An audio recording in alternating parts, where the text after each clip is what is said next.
तो hello guys, welcome back to my YouTube channel, welcome back to my new vlog. तो कैसन बा? बढ़िया बा, मैं भी बढ़िया बा।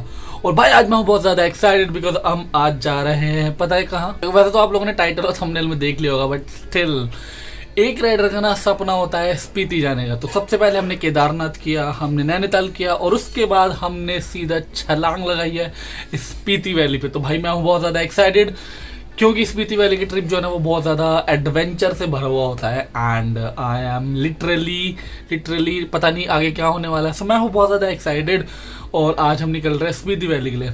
तो वैसे तो मैंने बाइक वाइक पूरी सेटअप कर लिया है, सामान वान बांध लिया है और बेसिकली जो मैं सामान लेकर जा रहा हूँ वो वही है जो मैं केदारनाथ के टाइम पर लेकर गया था और उसका लिंक मैं आई बटन में दे दूंगा, जाके देख लेना। सेम सामान है, सेम चीज़ है। पैकिंग की वीडियो मैंने नहीं बनाई, वो रिक्वायर्ड नहीं थी। इस ऐसा निकलते फिर आपको बाइक की कंडीशन दिखाता हूँ कि सामान बांधने के बाद बाइक कितनी खूबसूरत लग रही है।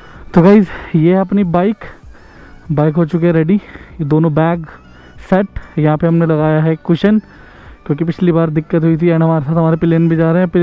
पिलियन का जो इंट्रोडक्शन है वो मैं रास्ते में करा दूंगा, बट अभी हम दो लोग जा रहे हैं। तो ये है बाइक और सीरियसली बाइक बहुत अमेजिंग लग रही है। ऐसा लग रहा है कि हाँ वही लॉन्ग ट्रिप पर जा रहे हैं। तो यहाँ से जल्दी से निकलते हैं, टाइम हो गया है 5:19। तो यहाँ से निकलते हैं और आपको आगे रोड पर मिलते हैं। तो भाई फाइनली ट्रिप हो गई है स्टार्ट और हम लोग निकल चुके हैं अपने घर से। और जैसे ही हमने ट्रिप अपने स्टार्ट की, पीछे वाले टायर का हवा निकली पड़ी थी पता नहीं कैसे, और ये टायर वही था जो मैंने अभी न्यू डलवाया है, बट आई डोंट नो क्यों हवा निकली, बट कोई बात नहीं। किसी तरह अपने पंप से हवा भर के हम लोग निकल चुके हैं फाइनली। तो बाबा जी का नाम लेते हैं और उसके बाद ट्रिप की शुरुआत करते हैं एक अच्छे नोट पर। We have crossed Karnal border और इस बॉर्डर को क्रॉस करने में अराउंड 40-45 मिनट्स लगे हैं। और अब आएगा मज़ा चलाने में क्योंकि दिल्ली के अंदर थोड़ा स्पीड लिमिट से तो 40-50 पे ही चलानी पड़ती है, बट हाईवे पर चलाने में थोड़ा ज़्यादा मज़ा आता है। तो अभी यहाँ से निकलते हैं, कोशिश ये करेंगे कि अराउंड 100 किलोमीटर्स के बाद ही पहला ब्रेक लें क्योंकि हमारा आज का पहला जो आज की जो डेस्टिनेशन है वो शिमला होने वाली है मोस्ट प्रोबेबली। तो लेट्स सी कहाँ तक जाते हैं, वो तो क्या डिपेंड करता है कि कहाँ तक खींच पाते हैं। तो यहाँ से शिमला 350 किलोमीटर अराउंड था, जिसमें से हम 30 किलोमीटर के अराउंड चल चुके हैं। तो यहाँ से कोशिश करेंगे हर 100 किलोमीटर पर ही ब्रेक लें, बट वो तो डिपेंड करता है, लेके जाएगी। टारगेट तो अपने यही है। तो यहाँ से रास्ता बंद है, ये डाइवर्जन है, ये शायद किसान आंदोलन की वजह से बंद कर रखा है। अब यहाँ से डाइवर्जन कहाँ से निकलेगा वो देखना पड़ेगा। जहाँ तक मैंने वीडियोस वगैरह में देखा है ये किसी गाँव से निकालता है, I don't know, but let's see कहाँ से निकलता है। तो देखते हैं कि रास्ता कितना लंबा पड़ेगा और रास्ता ज़्यादा ख़तरनाक ना हो, बस आराम से निकल जाए। तो यहाँ से निकलते हैं, फिर देखते हैं आगे क्या सीन है। ओ यहाँ से जाना है। अरे तो रास्ता बहुत पतला सा है तो यहाँ पर आराम से चलना पड़ेगा। बहुत स्ट्रगल के बाद हम लोग मेन हाईवे पर तो आ गए हैं, लेकिन यहाँ पर भी अभी बहुत जाम है और धीरे धीरे गर्मी बढ़ती जा रही है। और अभी अब इधर देखो, ये किसान आंदोलन के जो चल रहा था वो अभी तक यहाँ पर बैठे हैं और सीरियसली बहुत दिन हो गए और ये अभी आंदोलन चल ही रहा है। So hats off to them. So finally back to the highway और हाईवे पे वापस आके बहुत अच्छा लग रहा है भाई, क्योंकि अभी अंदर गांव से निकालने में बहुत धीरे धीरे चल रहा था और बहुत ज़्यादा रोड ख़राब थे। तो ख़राब रोड पे चलाने में मज़ा नहीं आता है। तो अभी हाईवे पर आकर फिर से वही अमेजिंग वाली फीलिंग आने लग गई है।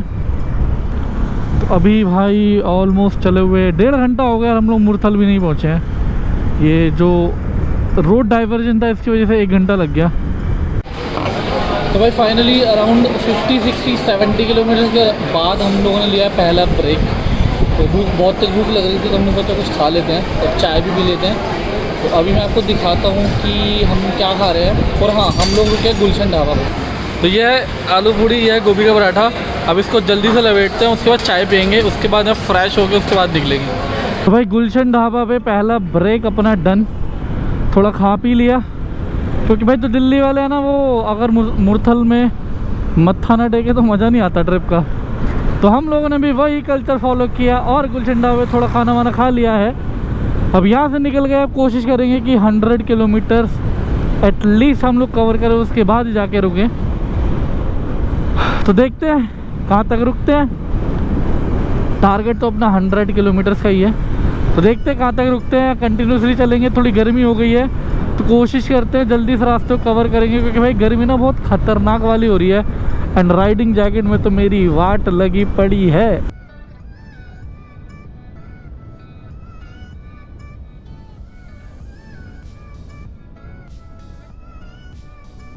तो finally we are crossing Ambala.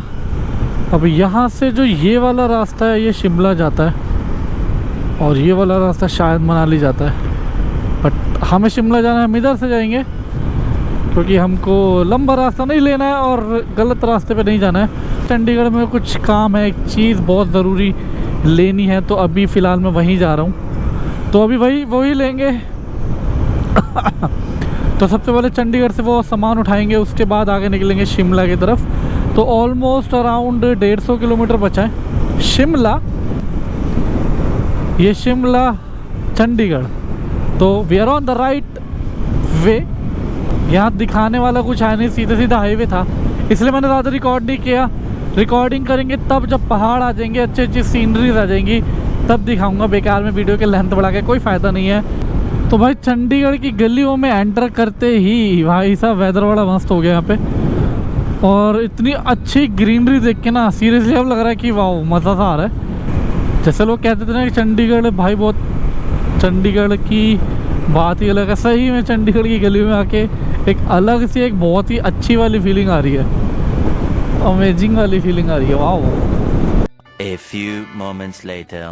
तो भाई चंडीगढ़ का जो काम था वो फाइनली निमट गया है, और जो मुझे चीज़ लेनी थी वो मैंने ले ली।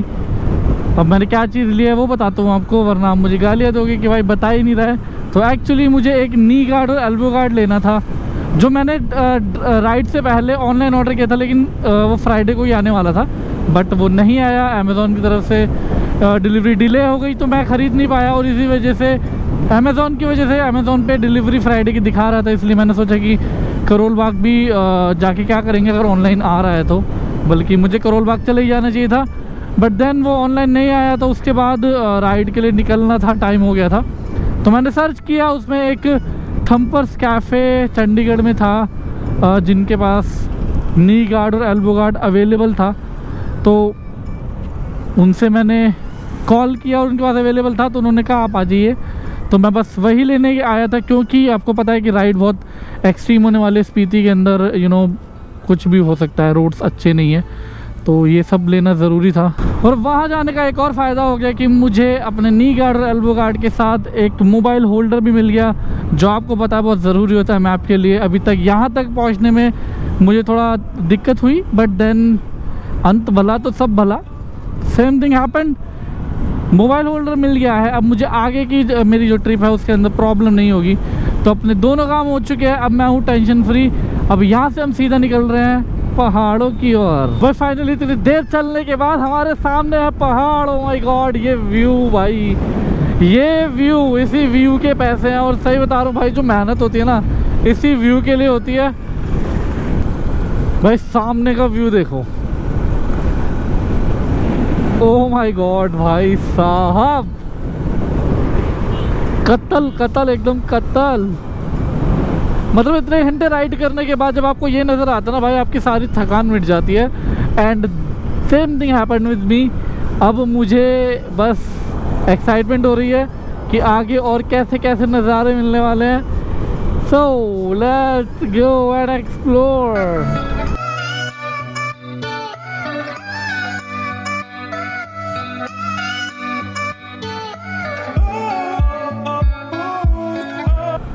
तो भाई अभी हम सोलन से अराउंड 10 किलोमीटर दूर है।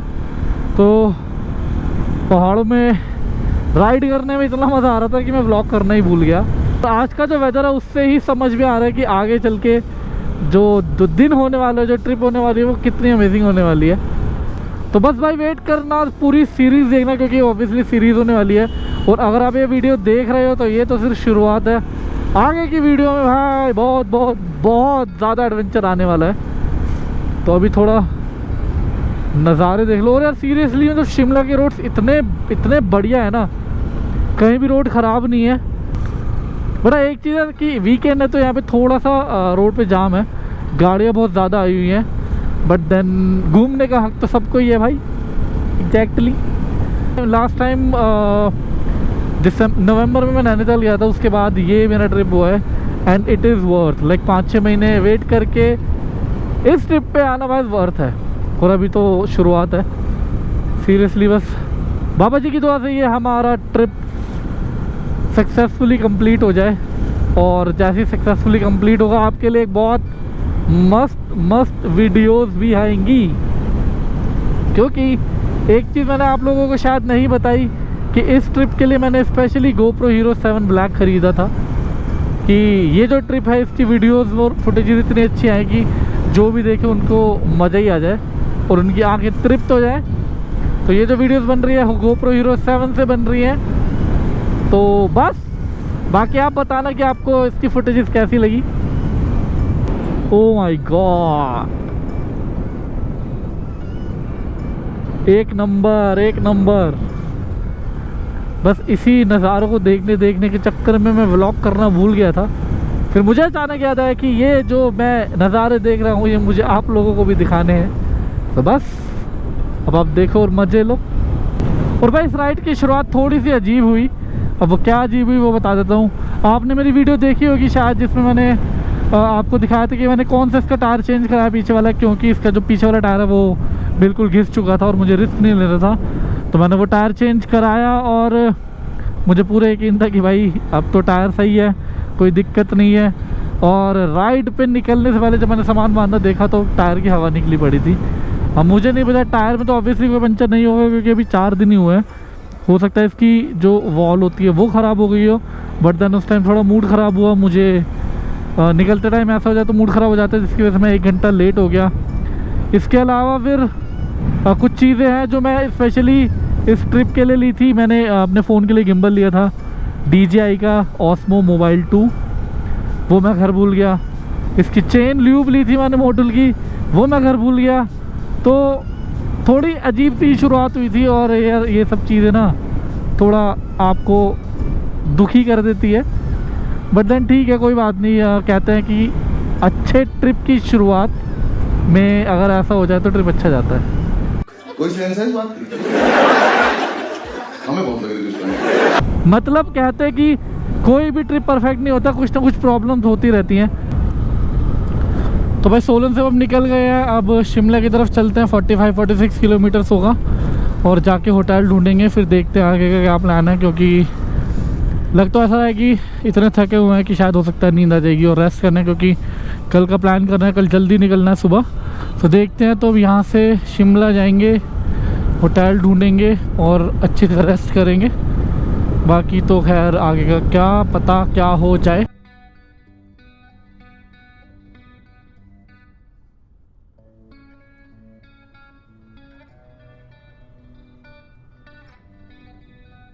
तो भाई फाइनली हम लोग पहुंच गए हैं शिमला से अराउंड 13 किलोमीटर पहले हमने रूम ले लिया था, क्योंकि बहुत ज़्यादा थक गए थे। और पूरे दिन में अराउंड 380 किलोमीटर बाइक चली थी और शिमला में ऑब्वियसली बहुत जाम भी था एंड सैटरडे संडे था, बहुत रश था। तो हमने सोचा कि यहीं पर एक स्टे कर लेते हैं और रूम हमको मिल गया। रूम मिला है 1100 रुपये का। रूम ओके है, ठीक है, बट देन इस टाइम रूम की बहुत ज़रूरत थी, क्योंकि रेस्ट चाहिए था बॉडी को। क्योंकि कल का जो डे है हमारा बहुत लंबा होने वाला है। कल हम कोशिश करेंगे रिकांगपियो तक पहुंचने की, ये हमने सोचा है, बाकी कल देखेंगे। तो बस इस वीडियो में इतना ही था। इस वीडियो को यही एंड करते हैं। अब इसका जो नेक्स्ट पार्ट होगा शिमला से रिकांगपियो तक का होगा। और मैं आपको रूम दिखा देता हूँ। सिंपल सा रूम है, छोटा सा रूम है, रूम दिखा देता हूँ। उसके बाद इस वीडियो को एंड करेंगे और आपको अगले पार्ट में मिलेंगे। तो ये अपना रूम, ये बेड है और नॉर्मल सा रूम है, बट ठीक है, ऐसे टाइम पे इतना रूम बहुत सही होता है, क्योंकि भाई इस टाइम रेस्ट बहुत ज़रूरी था। तो ये बेड है और यहाँ से ये एंट्री है। तो यहाँ से आप एंट्री करोगे, उसके बाद ये बेड, वो वॉशरूम, वो पता नहीं किस चीज़ का गेट, ये टीवी और एक और टीवी लगा हुआ, 2 टीवी। वाह वाह क्या बात है। तो बस ये है रूम। अभी तो साफ़ सुथरा लग रहा है। तो बस अभी थोड़ा सामान वान सेट करते हैं और उसके बाद डेटा वेटा कॉपी करना है, क्योंकि डेटा के साथ कोई कॉम्प्रोमाइज़ नहीं करना। डेटा कॉपी करेंगे, उसके बाद रेस्ट करेंगे। और वीडियो अच्छी लगी तो लाइक कर देना, शेयर कर देना, चैनल को सब्सक्राइब कर देना। और अगर आपने वीडियो देखी है तो आगे के पार्ट जरूर देखना, क्योंकि ये बहुत सिंपल वाला रास्ता था। जो आगे का रास्ता होने वाला है बहुत अमेजिंग होने वाला है। आपको पता ही होगा कि स्पीति वैली की जो ट्रिप होती है कितनी अमेजिंग होती है। तो ये वीडियो यहाँ तक देखी है तो सबसे पहले लाइक कर देना, चैनल को सब्सक्राइब कर देना, और दूसरा पार्ट नहीं, पूरी सीरीज को देखना, क्योंकि सीरीज बहुत अमेजिंग होने वाली है। एंड मैं तो बहुत एक्साइटेड हूँ। आई होप कि आप लोग भी एक्साइटेड होंगे। तो चलो गाइस, इस वीडियो को यहीं एंड करते हैं। अब आपको कल मिलेंगे दूसरी वीडियो के साथ, second day Shimla to Reckong Peo. तब तक के लिए bye bye, take care and good night.